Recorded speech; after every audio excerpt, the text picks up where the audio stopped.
रुक्मणी जी ने राधा रानी के दर्शन किए जब भगवान के 16,108 ब्याह हो गए, द्वारिकाधीश बन गए। उसके बाद कुरुक्षेत्र में 100 साल बाद ब्रजवासियों से मिले ठाकुर जी। तब रुक्मणी आदि सब पत्नियों के मन में आया कि ये राधा रानी को देख के तो आए, कितनी सुंदर है। त्रिलोकी सुंदर कृष्ण की हम पटरानियां हैं, हमारी सुंदरता के आगे स्वर्ग की उर्वशी आदि, रंभा आदि अप्सराएं भी फीकी लगती हैं, परंतु ये राधा रानी कैसी है, एक बार देख के तो आए। थोड़े अभिमान में गई है किशोरी जी को देखने के लिए। भगवान की अष्ट पटरानियां जब किशोरी जी का दर्शन करने के लिए गई, तो जैसे ही जिस शिविर में किशोरी जी विराजमान थी उसमें भीतर प्रवेश किया, तो मृग नैनी, मृग जैसे नेत्र, दूध जैसा श्वेत बिल्कुल वर्ण, धीर गंभीर नेत्र, एक बार किसी को देख ले तो वो वहीं स्तब्ध मूर्तिमंत हो जाए। हस्त कमल ऐसे मानो जैसे कोई नील सरोवर के कमल खिल गए हों। चरण ऐसे कि जब चलें तो उनके चरणों से उत्पन्न होने वाली ध्वनि को नेत्र बंद करके सुनते रहें। इतना सुंदर स्वरूप। ये स्वरूप काम प्रकट नहीं करता, बल्कि प्रकट हृदय में काम को नष्ट और कर देता है। ऐसा स्वरूप। हमारे अंदर जितने दोष हैं वो दोष समाप्त से हो जाते हैं। ऐसा स्वरूप देख करके 8 पटरानियां तो नतमस्तक हो गई और मन में सोचने लगी, हम काय बात की सुंदर है, सुंदरता तो इसे कहते हैं। प्रणाम किया, हे किशोरी जी हमारा प्रणाम स्वीकार करो। तुरंत रुक्मणी जी को उठाया,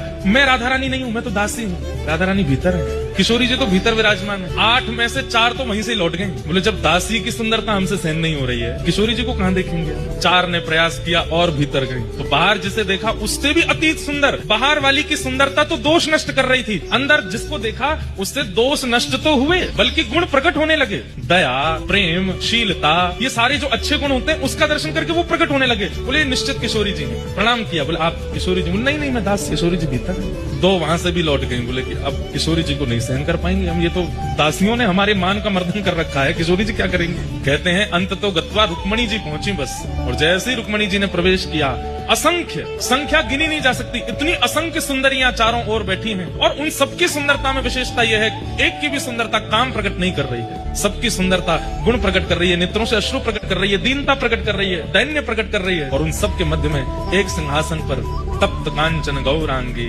श्री राधे वृंदावनेश्वरी श्री किशोरी जी विराजमान। रुक्मणी जी देखते ही मूर्छित हो गई, बेहोश हो गई, सुंदरता सहन नहीं कर पाई, इतनी सुंदर किशोरी जी के रूप का कहाँ वर्णन करूं।